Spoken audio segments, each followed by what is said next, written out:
africaine dans ce pays très démuni. Au Cameroun, le président Paul Biya a donc été réélu avec 71% des voix exprimées. Au lendemain de la proclamation des résultats des élections, Yaoundé, la capitale, s'est réveillée dans le calme. Le scrutin est venu exacerber les clivages dans un pays déjà divisé au sujet de la crise anglophone.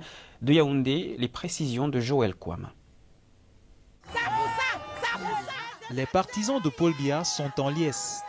À 85 ans, le chef de l'État, qui a déjà passé 36 ans au pouvoir, se voit ainsi accorder un nouveau mandat de 7 ans.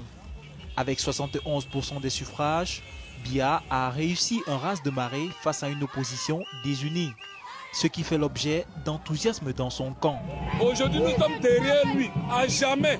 Aucun parti politique d'opposition ne peut nous déranger. Nous sommes avec Paul Biya jusqu'à l'infini. Nous sommes très contents, nous sommes en joie et je crois que c'est le Cameroun qui gagne parce que cette fois-ci, on a vu le Cameroun en train d'avancer sur le plan démocratique.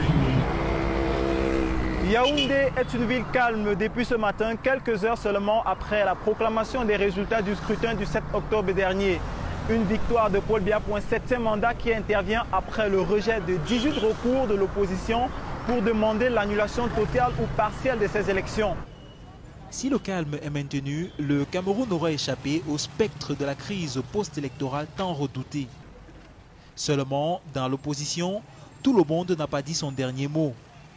L'opposant Maurice Kamto, arrivé deuxième avec 14% des voix, a réitéré sa conviction d'avoir été élu par le peuple et battu par la fraude. Cette victoire lui est attribuée sur la base de ce document.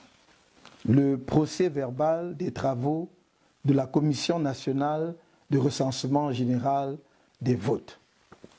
Mais ce document, pourtant officiel, contient des chiffres qui sont faux. Cette prise de position, chiffres à l'appui, divise au sein de la population. Le scrutin a été marqué par un faible taux de participation. Il semble avoir exacerbé les clivages dans un pays déjà divisé par la crise anglophone. Cette crise a plongé 2 des 10 régions du pays dans le chaos depuis plus de 2 ans. 2 ans après l'élection de Donald Trump, les Américains retournent aux urnes. Les élections de mi-mandat auront lieu le 6 novembre pour renouveler un tiers du Sénat et la Chambre des représentants. Cette fois-ci, Donald Trump soutient le sénateur Ted Cruz, son ancien rival avec lequel il a longtemps échangé insultes et piques assassines, mais qu'il appelle désormais Ted le Magnifique. Nicolas Negos.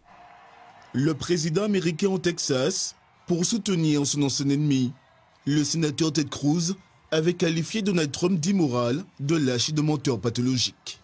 Mais à 15 jours d'élection de mi-mandat à l'issue incertaine, il a porté sa fougue et sa capacité à galvaniser les foules à celui qui, a-t-il assuré, est devenu un ami. Vous savez qui je suis? Un nationaliste, ok? Je suis un nationaliste. L'équation politique est simple. Donald Trump a besoin de conserver la majorité républicaine au Sénat et Ted Cruz est conscient qu'un coup de main présidentiel peut lui être utile dans ce duel plus serré que prévu.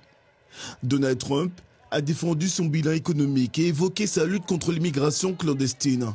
Sur cette dernière question, la caravane de migrants partis du Honduras pour tenter d'entrer aux États-Unis lui a offert un contexte idéal.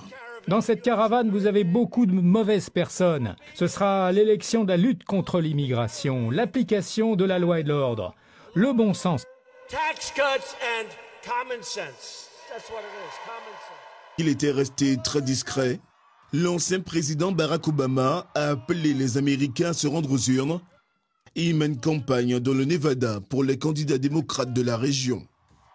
Les conséquences que vous vous absteniez de vous exprimer, que vous ne votiez pas, seront désastreuses pour vos amis, vos voisins, votre famille. Les supporters de Donald Trump pensent aussi que le pays est menacé par l'invasion. Je n'ai pas vu de caravane de réfugiés. J'ai vu une armée qui s'approche de nos frontières et cela m'effraie, dit cet homme. Ils veulent envahir notre pays. Ce n'est pas juste, explique cette femme.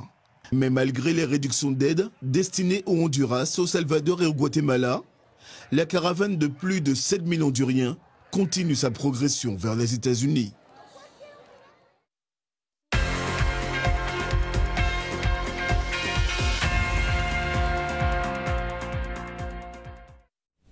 Et avec nous depuis la rédaction